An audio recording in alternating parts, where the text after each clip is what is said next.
So hi everyone. Uh, last time I filmed a video on this book was about 5 months ago. So not much help doing chapter 2 now, but whatever. And I'm filming it at even more annoying angle this time. But you can't complain. So anyways, let's get right into it. Chapter 2, Hester and Tom. Hester Shore was starting to get used to being happy. After all her muddy, starveling years in the ditches and scavengervilles of the great hunting ground, she had finally found herself a place in the world. She had her own airship, the Jenny Hanover. If she craned her neck, she could just see the upper curve of the red envelope. Behind that, Zanzibar spice freighter at strut 17. And she had Tom. Gentle, handsome, clever Tom, whom she loved with her whole heart, and who, in spite of everything, seemed to love her too.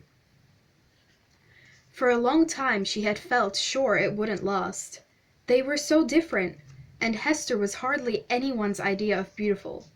A tall, graceless scarecrow of a girl, her coppery hair done up in two tight plaits, her face split in half by an old sword blow that had robbed her of one eye and most of her nose, and twisted her mouth into a snag-toothed sneer.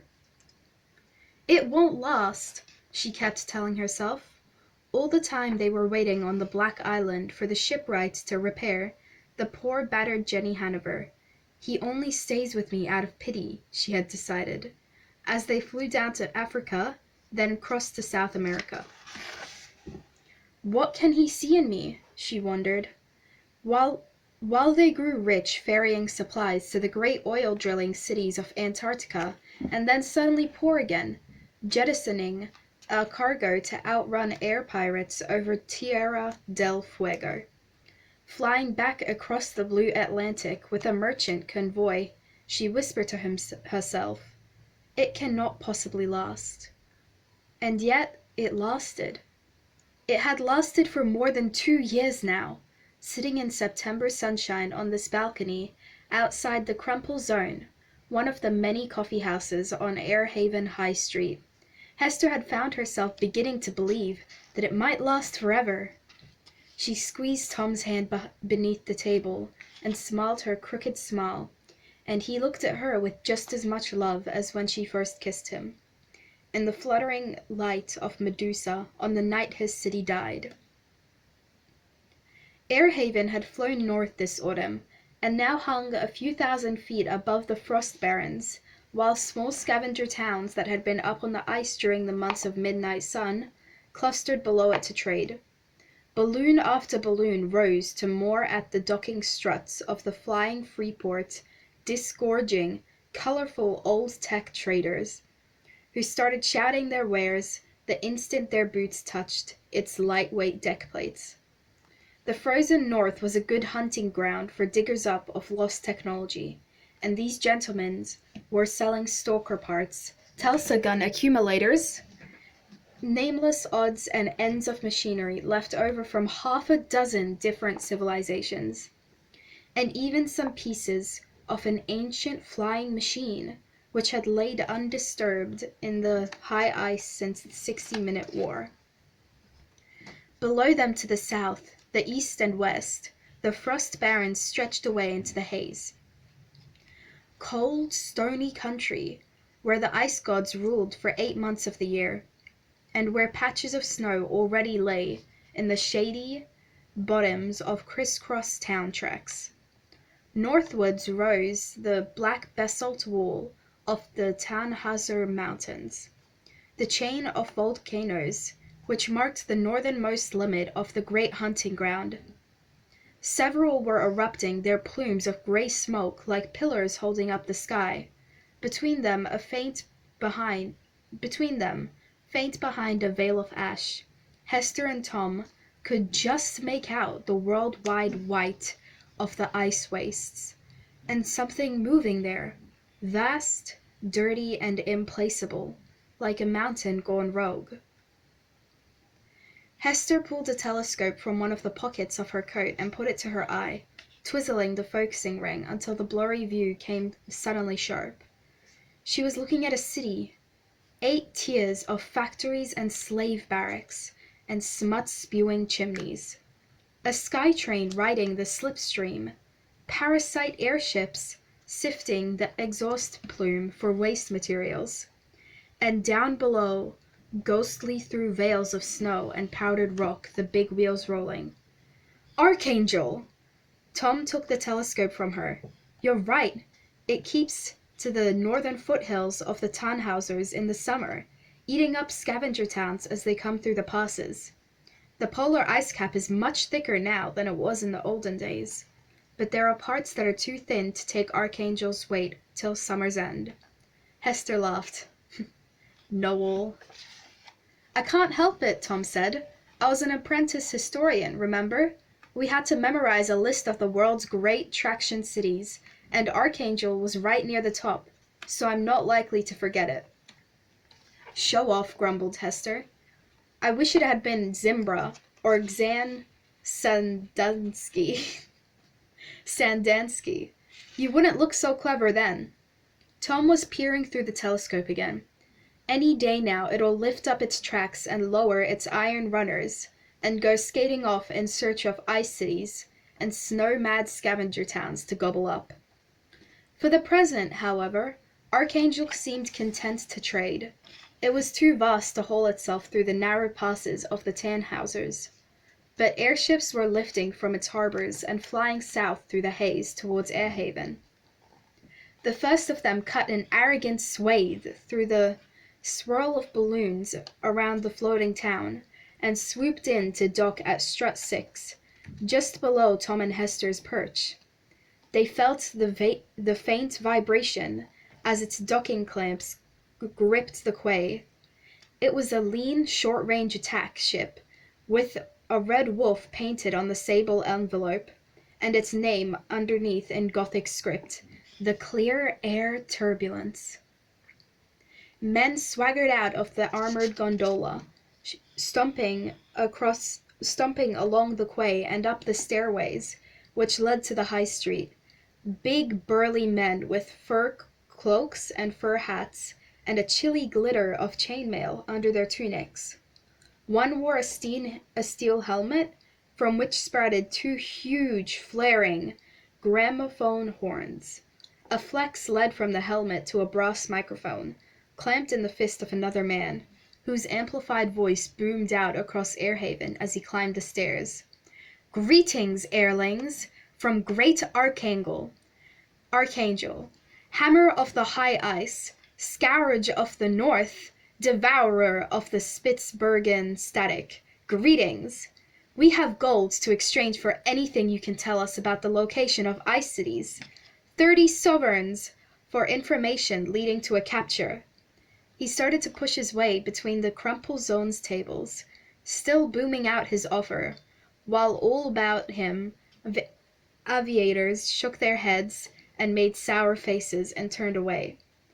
Now that prey was in such short supply everywhere, several of the big predators had begun to offer finder's fees, but few did it this openly.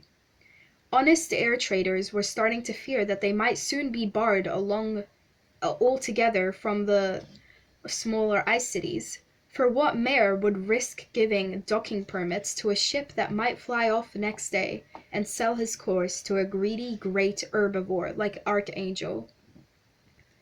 Yet there were always others, smugglers and demi-pirates, and merchants whose ships were not bringing in the profits they had hoped for, who were ready to accept predators' gold. Come and find me at Gasbag and Gondola if you have traded this summer abroad, Kivitu or Braid Havoc, or Anchorage, and know where they plan to overwinter, urged the newcomer. He was a young man, and he looked stupid and rich and well fed. 30 in gold, my friends, enough to keep your ships in fuel and luftgas for a year. That is Pieter Musgard, Hester heard a Dinka aviatrix at a neighboring table tell her friends. He's the youngest son of the director of Archangel. Calls that gang of his the Huntsmen. They don't just advertise for snoops. I've heard they land that ship of theirs on a peaceful little cities, too fast for Archangel to catch and force them to stop, or turn around. Force them at sword point to steer straight into Archangel's jaws. But that's not fair, cried Tom, who had also been listening, and unluckily his words fell loudly into a momentary gap in Mascard's speech. The huntsman swung round, and his big, lazy, handsome face grinned down at Tom. Not fair, Erling. What's not fair? This is a town-eat-town world, you know. Hester tensed. One thing she could never understand about Tom was why he always expected everything to be fair. She supposed it was his upbringing. A few years living by his wits in a scavengerville would have knocked it out of him, but he'd grown up with all the rules and customs of the Guild of Historians to keep real life at bay, and despite all he'd seen since, he could still be shocked by people like Mascard. I just mean, it's against all the rules of municipal Darwinism. I can't speak. Tom explained, looking up at the big man. He got to his feet, but found that he was still looking up, for the towering huntsman was at least a foot taller. Fast cities eat slow ones, and strong cities eat weak ones. That's the way it's meant to work, just like in nature. Offering finder's fees and hijacking prey upsets the balance, he went on, as though Mascard was just an opponent at Apprentice Historians Debating Society. Mascard's grin grew broader. He flicked his fur cloak aside and drew his sword. There were gasps and cries and a clatter of falling chairs as everyone in the vicinity tried to get as far back as possible. Hester grabbed hold of Tom and began pulling him away, always keeping her eye on the gleaming blade. "Tom, you idiot! Leave it!" Mascard stared at her a moment, then let out a roaring laugh and sheathed his sword. "Look! The Erling has a pretty girlie to keep him from harm." His crew laughed with him, and Hester blushed patchily and tugged up her old red scarf to hide her face. "Come and find me later, girl. I'm always at home to a pretty lady, and remember, if you have a city's course to tell me of, I'll give you 30 in gold. You can buy yourself a new nose," Mascard shouted. "I'll remember," promised Hester, pushing Tom quickly away. Anger flapped inside her like a trapped crow. She didn't want to turn and fight. She was willing to bet Mascard didn't know how to use that sword he was so proud of. But the dark, murderous, revengeful past of her was something she tried to keep hidden these days. So she contented herself with slipping out her knife and quietly severing the lead of Mascard's microphone as he passed. The next time he tried to make an announcement, the laughter would be directed at him. "Sorry," Tom said bashfully, as they hurried down to the docking ring, which was crowded now with traders and sightseers fresh in from Archangel. "I didn't mean, I just thought—" "It's all right," said Hester. She wanted to tell him that if he didn't do brave, foolish things like that from time to time, he wouldn't be Tom, and she might not love him so, but she could not put that all into words. So she pushed him into the space under a tier support, and after making sure that nobody was looking, wrapped her skinny arms around his neck and pulled her veil down and kissed him. "Let's leave." "But we don't have cargo yet. We were going to look for a fur trader or—" "There are no fur traders here, only old tech, and we don't want to start carrying that sort of stuff, do we?" He looked uncertain, so she kissed him again before he could say anything. "I'm tired of Airhaven. I want to be back on the bird roads." "All right," said Tom. He smiled, stroking her mouth, her cheek, the kink in her eyebrow where the scar cut through. "All right. We've seen enough of northern skies. Let's go." But it was not that simple. When they reached Strut 17, there was a man waiting beside the Jenny Hanover sitting on a big leather pack. Hester, still smarting a little from Muscard's mockery, hid her face again. Tom let go her hand and hurried to meet the stranger. "Good day!" cried the man, standing up. Mr. Nutsworthy? Miss Shaw? I gather you are the owners of this splendid little ship. Golly, they told me at the harbor office you were young, but I didn't quite realize how young. You're barely more than children." "I'm almost 18, said Tom defensively. Never mind, beamed the stranger. Age makes no difference if the heart is great. I'm sure you have a great heart. Who's that handsome young chap?" I asked my friend, the harbor master. He told me. "That's Tom Natsworthy, pilot of the Jenny Hanover, Pennyroyal," I said to myself. Wait. Oh my god, I did it in the wrong voice. "That young man may just be the fellow you're looking for. So here I am." Here he was. He was a smallish man, balding and slightly overweight. He wore a trim white beard. His clothes were the typical outfit of a northern scavenger: a long fur coat, a tunic with many pockets, thick breeches, and fur-lined boots. But they looked too expensive, as if they'd been run up for him by a fashionable tailor as a costume for a play set in the ice wastes. "Well?" he asked. "Well, what?" asked Hester, who had taken an instant dislike to this posturing stranger. "I'm sorry, sir," said Tom much more politely. "We don't really understand what you want." "Oh, I do apologize. I beg your pardon," the stranger babbled. "Permit me to elucidate. My name is Pennyroyal, Nimrod Beauregard Pennyroyal.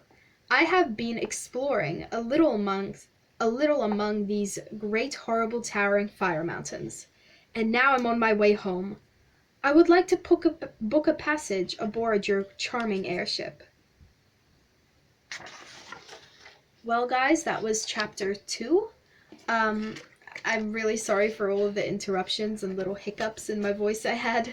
I'm not exactly the best yet, but I'll be sure to get better, and I would like to see you at chapter 3 again, hopefully. Bye!